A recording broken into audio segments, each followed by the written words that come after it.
wakil rakyat, dia duduk karena rakyat.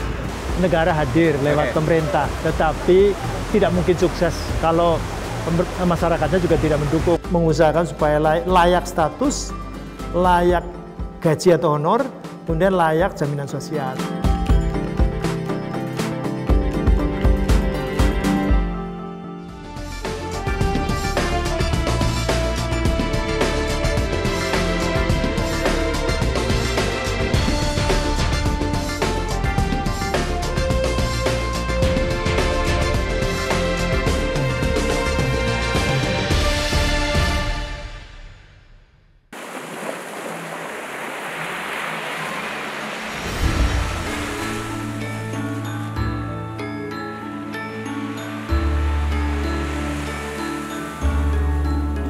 Wah, akhirnya saya bisa menginjakan kembali di pantai, salah satunya di Pantai Pure Inn di kawasan Kabupaten Tegal. Saya akan bertemu dengan Wakil Pimpinan Komisi 10 DPR RI, Bapak Abdul Fikri Fakih, daerah pemilihan Jawa Tengah 9. Saya akan berbincang nih seputar dunia pendidikan dan juga dunia pariwisata di Dapil Jateng 9.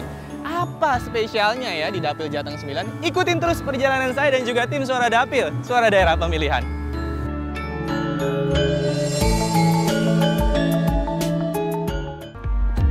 Pandemi COVID-19 yang sudah berlangsung selama lebih dari 5 bulan ini telah menyebabkan sejumlah perubahan dalam kehidupan sehari-hari masyarakat. Tidak hanya masyarakat di tanah air, namun masyarakat di seluruh penjuru dunia. Tim Suara Dapil kali ini akan mengajak Anda berkunjung ke daerah pemilihan Jawa Tengah 9, yakni Kota Tegal, Kabupaten Tegal, dan Kabupaten Brebes. Untuk melihat sejauh mana wilayah tersebut menghadapi pandemi COVID-19 dan kesiapan untuk menerapkan new normal di sektor pendidikan dan pariwisata. Assalamualaikum, Pak. Lagi pada sarapan ya, Pak? Pak, saya Uki nih dari TV Parlemen DPR. Kebetulan kita di sini lagi ngikutin Pak Abdul Fikri nih, Pak. Nah, kenal ya, Pak? Ya, PKS lah. Kita kalau ngomongin soal dunia pendidikan, terkait dengan dunia pendidikan di Kota Tegal apa kalau Bapak? Kalau pendidikan, ya alhamdulillah sudah cukup baik, maju. Tapi ya masih banyak anak yang putus sekolah.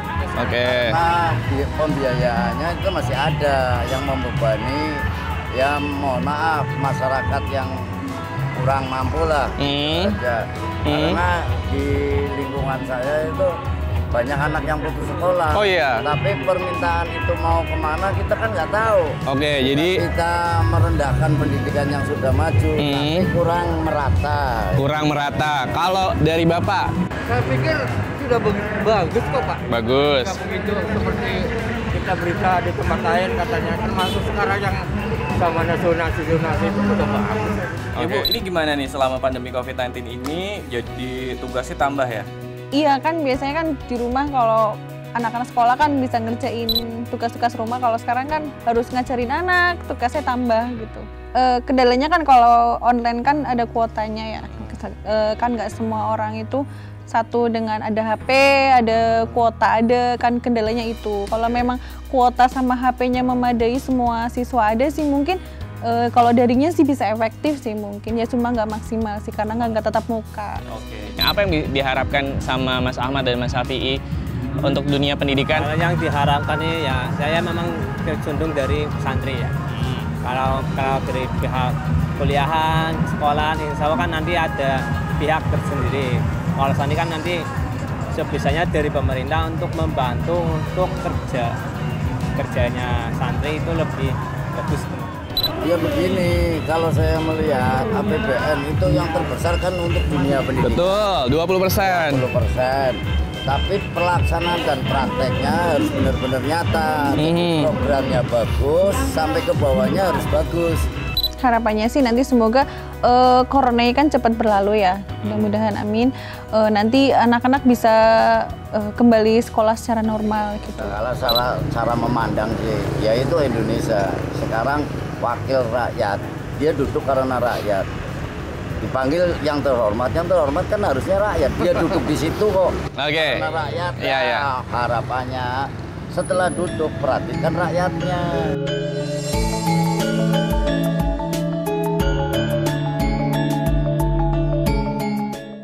Setelah bertemu dengan sejumlah warga di alun-alun Kota Tegal, siang ini saya akan bertemu dengan Kepala Dinas Pendidikan dan Kebudayaan Kota Tegal untuk berbincang seputar bagaimana dunia pendidikan di Kota Tegal selama pandemi COVID-19 berlangsung. Masih kurangnya pemerataan akses layanan pendidikan secara optimal, masih kurangnya kualitas pendidikan yang dilaksanakan secara optimal. Dua hal ini yang menjadi pokok permasalahan sehingga masuk ke dalam dokumen rencana strategis pemerintah Kota Tegal kepada Dinas Pendidikan. Ada lagi karena kendala-kendala budaya, jadi mereka belum beranggapan bahwa pendidikan ini penting. Dengan melihat kondisi Kota Tegal, pengusahanya cukup lumayan sukses walaupun tidak harus melalui pendidikan. Contohnya nelayan, contohnya pengusaha warteg. Nah ini budaya-budaya ini juga yang harus kita sikapi ke depan, bahwa pendidikan ini tidak hanya untuk meningkatkan ekonomi tapi juga untuk meningkatkan pengetahuan.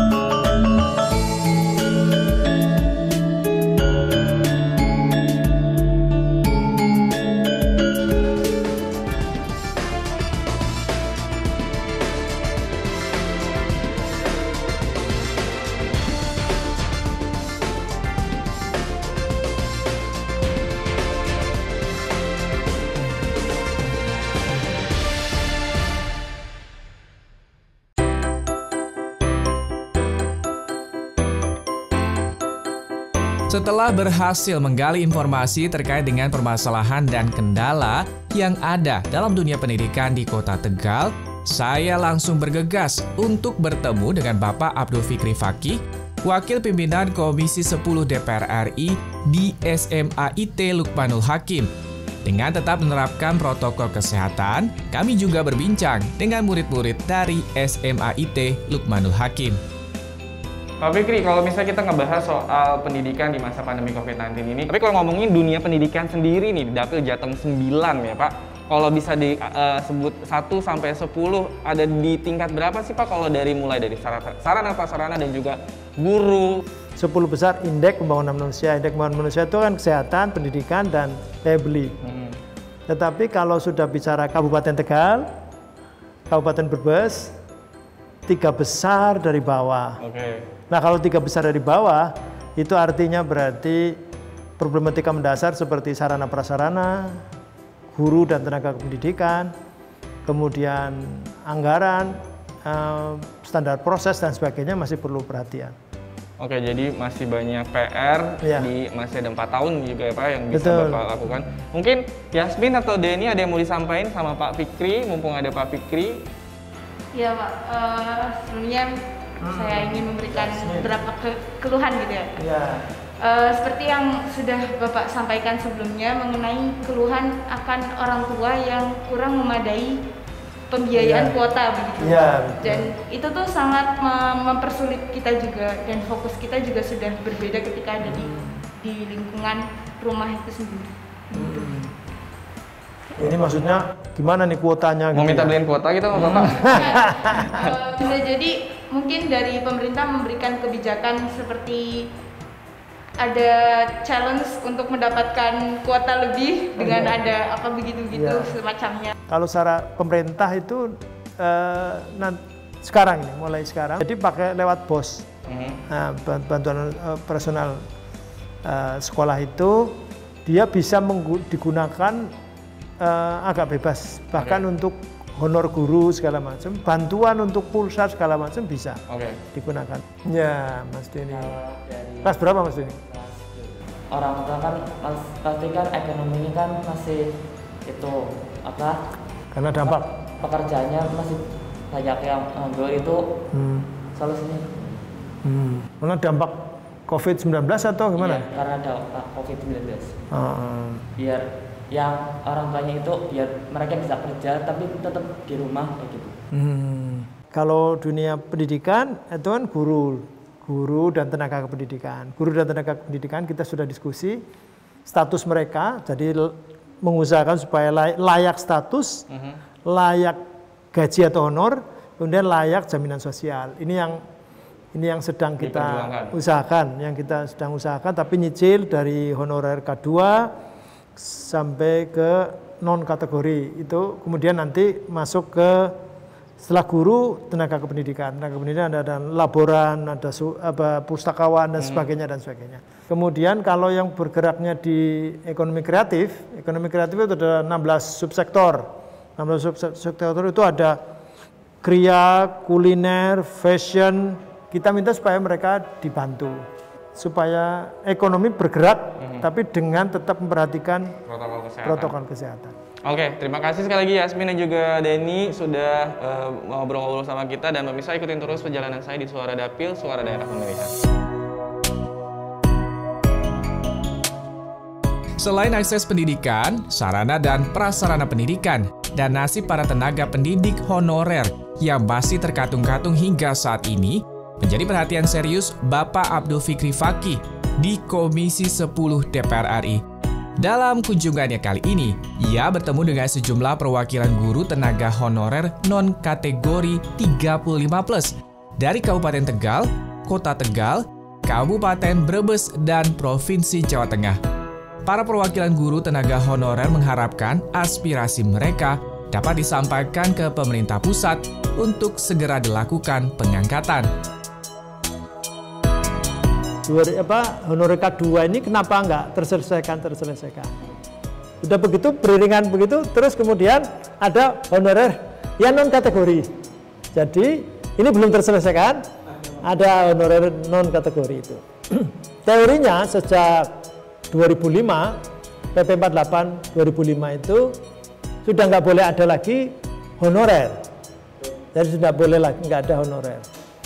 2017, 2018 itu kekurangan gurunya itu sampai 700.000 di sekolah negeri. Di sekolah swasta 700.000 juga. Kira-kira kalau ada lebihnya ya 750 lah. Jadi kalau digabung menjadi 1,5 juta. Dari 700.000 yang di sekolah negeri, itu rekrutmen tahun 2018 kira-kira terekrut 100.000. Sehingga ada 600.000 guru sangat dibutuhkan oleh negara dan oleh sekolah negeri, tapi 100.000 saja yang statusnya jelas, yang 600.000 tidak jelas statusnya. Sangat dibutuhkan, tetapi tidak jelas statusnya. Karena tidak jelas status, maka berarti honor juga nggak jelas, apalagi ada jaminan jaminan sosial ada apa. Di Jawa atau di Jawa Tengah saja itu satu sekolahan PNS-nya cuma satu, ada kepala sekolah toh, ada. Nah kalau satu sekolahan satu guru, yang lain yang honorer bubar semua gimana? Bubar dong sekolah itu. Nah, bagaimana mau berkualitas kalau kemudian gurunya itu banyak dibebani masalah internalnya. Masalah bagaimana dia makan atau tidak, dia apalagi harus sudah punya anak, punya istri, dan sebagainya. Ini saya kira menjadi problematika, dan saya kira maksud dari konstitusi kenapa 20%, kan undang-undang juga seperti itu, saya kira mestinya begitu. Tapi faktanya bukan anggaran pendidikan, tapi anggaran fungsi pendidikan. Jadi kalau anggaran pendidikan misalnya 500 triliun, tapi kalau anggaran fungsi pendidikan sekarang Kemendikbud hanya dapat 70 triliun.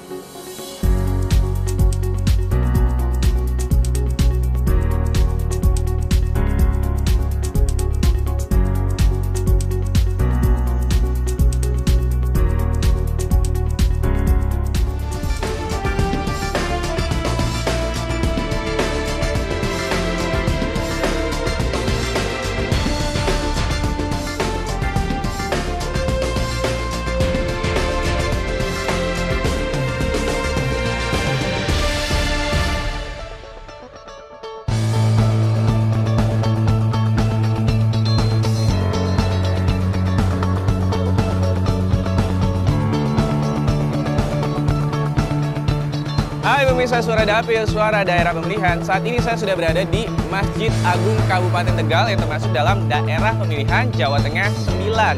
Nah, kalau ngomongin soal dunia pariwisata di daerah pemilihan Jawa Tengah 9 ini cukup memiliki potensi yang cukup besar nih terkait dengan dunia pariwisatanya. Nah, saya akan ajak Anda ke salah satu tempat wisata terkenal di Kabupaten Tegal, namanya Wisata Guci. Seperti apa ya? Ikutin terus perjalanan saya dan juga tim Suara Dapil, Suara Daerah Pemilihan.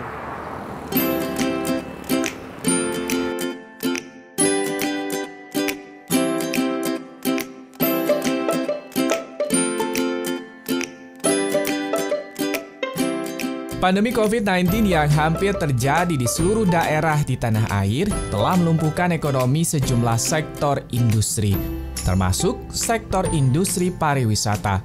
Banyak kawasan wisata ditutup, lantas juga berdampak pada seluruh masyarakat yang menggantungkan hidupnya dari sektor tersebut.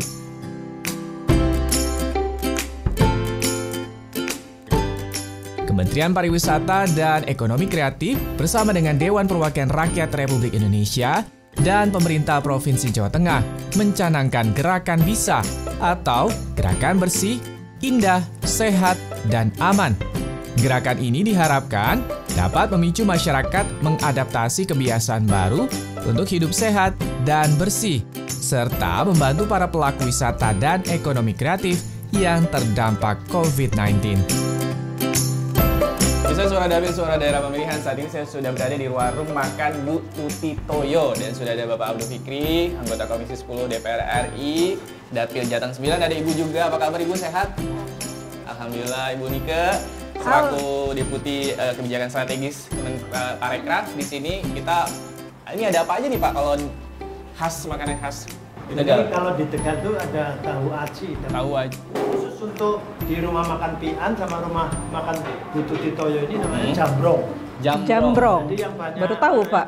Banyak daun seledri. Ini jadi nggak biasa.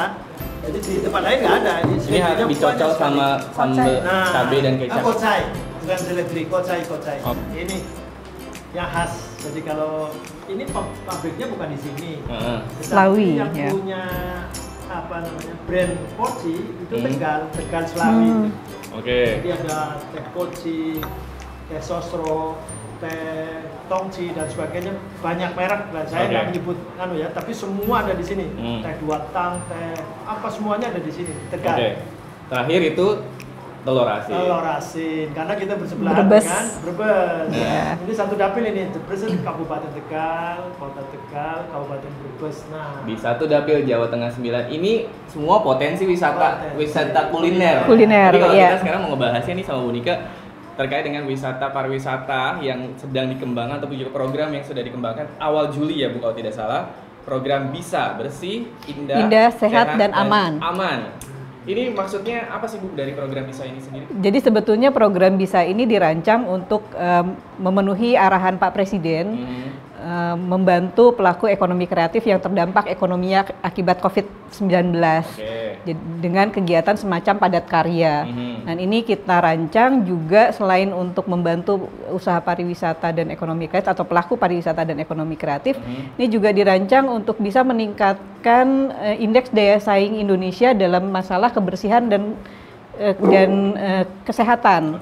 Karena itu ada ranking Indonesia di TTCI khusus masalah ini sangat rendah. Berapa, Mas. Jadi 102 dari 140. Jadi memang kita punya persoalan besar untuk bisa mengangkat permasalahan kebersihan dan kesehatan ini untuk bisa menjadi concern semua orang bahwa masyarakat akan datang atau wisatawan akan datang kalau daerahnya itu bersih, aman, dan sehat tentunya. Ya, kami tentu bermitra dengan Komisi 10, Kementerian Pariwisata juga selalu menanyakan ke mitra mana-mana saja daerah yang memang potensial dan perlu dibantu begitu. Dan alhamdulillah dengan oleh Pak Fikri ini juga ditunjukkan beberapa tempat wisata di Tegal yang potensial dan potensial dan banyak Pak potensi. Jadi kita ini kan seluruh Indonesia banyak sekali ya, 34 provinsi itu banyak sekali meskipun dipilih ada prioritas, ada super prioritas, ada apa itu, tetapi orang Itali bilang kali Indonesia ini karena banyak yang menarik namanya jadi masalah, the problem of plenty katanya. Masalahnya karena banyak. Termasuk di dapil saya itu tidak sedikit yang yang bagus karena pantai ada dan gunung ada. Ini kan bahas lagi soal bagaimana jika ingin meningkatkan kembali wisata. Kalau misalnya ini juga apakah diberikan anggaran terkait dengan bagaimana kan kalau misalnya masa pandemi ini harus ada pariwisata harus menyediakan mungkin sebagai thermal gun ataupun juga hand sanitizer. Apakah juga termasuk dalam hal itu atau ini lebih terkait dengan slogan Bisa itu sendiri atau sama juga kalau yang sekarang ini untuk yang ikut ikut melaksanakan tentu ada disediakan begitu Mas. Dan selain itu juga kami menyediakan beberapa sarana yang untuk membantu daerah memasuki adaptasi kebiasaan baru seperti tempat cuci tangan seperti itu di tempat-tempat wisata itu juga kami siapkan supaya memang pada akhirnya nanti menjadi budaya, menjadi kebiasaan. Memang menjadi kebiasaan kita harus selalu membudayakan hidup bersih dan sehat gitu ya. Tapi kalau ngomongin soal sektor wisata di Dapil Jateng 9 ini Pak, seberapa besar sih menjadi salah satu anggaran di Kota Tegal itu sendiri menjadi APBD-nya atau seperti itu? Kontribusi ke PDRB ada juga sebenarnya lumayan. Secara nasional juga kan devisa kita ranking 2, ranking 3 dari pariwisata dan ekonomi kreatif. Tapi memang kalau keberpihakan anggaran ini masih belum. Nah, ini terasa betul ketika terpuruk sekarang. Sekarang udah mulai ada yang tingkat hunian sudah naik meskipun lambat. Tapi kemarin itu sampai 95%. Artinya tinggal 5% tingkat huniannya. Sampai di Tegal juga, Tegal Brebes sama. Jadi kalau yang nggak kuat ya tutup. Ini kan udah memasuki periode kedua Bapak Fikri menjabat sebagai anggota DPR RI di Jateng 9. Kira-kira rencana ke depan nih Pak, ngomongin soal rencana ke depan ini masih panjang juga jabatan Bapak seperti di Komisi 10 gitu seperti itu.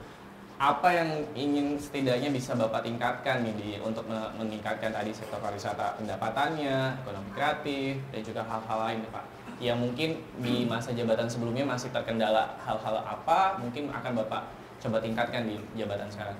Saya kira pariwisata dan ekonomi kreatif bisa didorong begitu rupa, khususnya ekonomi kreatif, kuliner, fashion, kriya, animasi, film dan sebagainya, karena ada tokoh-tokoh besar seperti sutradara, Tontowi, Imam Tontowi, kemudian Khairul Umam, almarhum, kemudian sekarang ini yang bikin film Turah, si Wisnu Wicaksono Lejowo, itu semuanya dari Kota Tegal.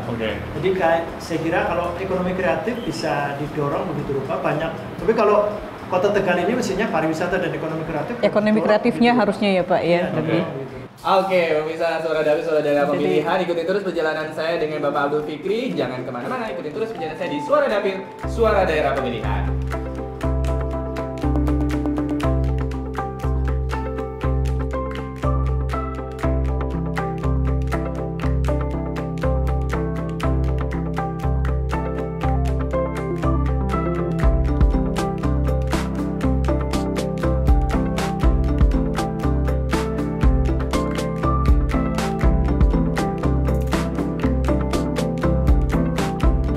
Suara Dapil, Suara Daerah Pemilihan. Saat ini saya sudah di wisata Guci, seperti tadi bersama dengan Bapak Abdul Fikri Paki, Wakil Ketua Komisi 10 DPR RI dari fraksi Partai Keadilan Sejahtera. Pak, kalau misalnya kita ngomongin ini Bapak sudah memasuki periode kedua di DPR RI, ada hal-hal ataupun juga PR-PR yang mungkin di masa jabatan sebelumnya saat ini menjadi fokus Bapak di periode di 2019-2024? Ya, saya kira ini harus memaksimalkan fungsi ya. Tentu sesuai dengan fungsi DPR, legislasi, budgeting, dan pengawasan. Dan Kabupaten Tegal ini salah satu kabupaten yang punya banyak destinasi wisata yang menarik sebetulnya. Hanya memang belum terkelola dengan baik. Bahkan inilah yang perlu digali dan disinergikan, kemudian apa yang bisa diadvokasi di kementerian sehingga maksimal. Jadi sekarang ini kalau 3A ini, Guci kan amenitas, aksesibilitas, dan atraksi. Atraksinya saya kira natural landscape di sini luar biasa. Di samping air panas, air terjun seperti ini, ada pancuran 13, ada pancuran 5, dan seterusnya. Kemudian sekarang ada jalan tol. Kemudian tol itu nanti Jakarta Surabaya itu akan disambungkan ke Purwokerto Jogja. Ini tentu berarti persimpangannya di Tegal dan nanti ada akses berarti ke Guci lewat Omani. Terus juga sekarang lagi dibangun Bandara Wirasaba yang nanti akan namanya Bandara Ahmad Yani. Itu juga dekat. Jadi orang kalau dari Surabaya atau dari Semarang menuju ke Jakarta bisa aja tidak hanya ke rest area, tapi dia bisa istirahat untuk beberapa saat ke Guci menikmati pemandangan indah dan sebagainya. Jadi ini kan budgeting ya, supaya tidak hanya 10 destinasi wisata Bali baru atau super prioritas yang 5, tetapi kita mendorong destinasi wisata yang tidak hanya orientasi ke Wisman, karena pandemi COVID-19 ini kan mendorong supaya wisatawan Nusantara ini menjadi maksimal. Nah, ini salah satu potensi yang luar biasa Guci. Salah satu potensi wisata yang ada di Guci. Jadi itu mungkin PR Bapak di periode kali ini untuk bisa dikebut untuk akhirnya di 2021 dapat anggaran seperti itu ya Pak. Tapi kalau misalnya ngomongin pariwisata dan juga fokus Bapak di Komisi 10, salah satunya ada juga pendidikan. Ya. Gimana Bapak melihat dunia pendidikan yang ada di Kabupaten Tegal, Kota Tegal dan juga Brebes ini Pak? Ya, ini harus terus terang, kalau ini kan pemetaannya Kabupaten Tegal, Kota Tegal, Kabupaten Brebes itu yang indeks pembangunan manusianya 10 besar di Jawa Tengah, itu Kota Tegal. Sementara Kabupaten Brebes dan Kabupaten Tegal ini masih berada di urutan terbawah. Di 3 besar dari bawah. 3 besar dari bawah. Jadi pendidikan, kesehatan, dan daya beli. Saya kira ini kalau kesehatan tentu berarti di Komisi 9, daya beli banyak. Nah, tetapi pendidikan saya kira ini menjadi tanggung jawab untuk kemudian didorong lah apa problematikanya, apa sarana-prasarana infrastruktur dengan pandemi COVID, PJJ seperti apa dan sebagainya, karena saya lihat ternyata skema pembelajaran di Kabupaten Tegal juga masih belum begitu jelas. Secara nasional masih banyak kendala. Paling tidak ada kesiapan untuk supaya begitu nanti kenormalan baru ini pendidikan jangan tertinggal. Kalau bisa nanti naik, didorong supaya indeks pembangunan manusianya jangan 3 besar dari bawah, tapi ikut di Kota Tegal. Kota Tegal 10 besar. Oke. Iya. Rencananya apa Pak untuk yang akhirnya bisa meningkatkan dari segi pendidikan itu sendiri, atau ada hal-hal yang sekiranya Bapak akan lakukan bersama dengan mitra kerja di Komisi 10? Sekarang ini kan pendidikan ini kan urusan wajib menjadi kebutuhan dasar yang didesentralisasikan. Saya yang tidak didesentralisasikan kan perguruan tinggi. Nah, tentu berarti perguruan tinggi yang ada di Kabupaten Tegal, Kota Tegal, Kabupaten Brebes, bagaimana supaya maju. Harapannya provinsi juga perhatian ke SLTA, SMA, SMK, kemudian SMP, SD, TK, PAUD, dan pendidikan khusus mudah-mudahan juga terpacu. Tapi terus terang karena Undang-Undang 23 2014, kewenangan yang bisa didorong langsung di Kementerian Pendidikan Tinggi dan Pendidikan Tinggi banyak di sini. Oke. Ya. Jadi itu dari situ. Fokus 4 tahun di periode kedua pariwisata nanti tadi didorong terkait dengan anggaran. Betul. Untuk akhir bagaimana tidak hanya memprioritaskan 10 prioritas ataupun juga 5 prioritas, tapi juga bagaimana nantinya nih Kabupaten Tegal, Kota Tegal dan juga Brebes yang juga punya potensi wisata yang cukup besar bisa mendapatkan anggaran dari pemerintah seperti itu. Dan terkait dengan bagaimana Dapil Jateng 9 ada Brebes dan juga Kabupaten Tegal bisa ditingkatkan indeks prestasi manusia. Itu adalah PR Bapak 4 tahun ke depan. Amin.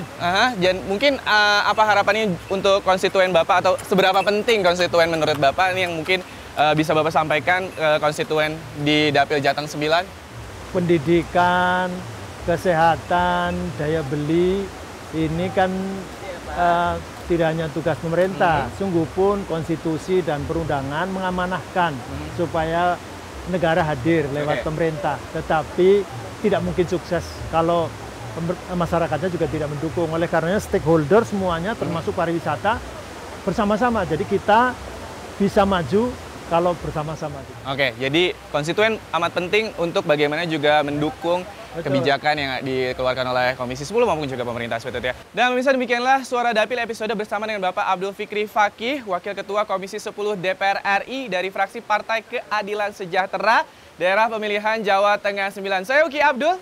Saya Abdul Fikri Fakih, Wakil Ketua Komisi 10 DPR RI. Ucapkan terima kasih dan sampai jumpa.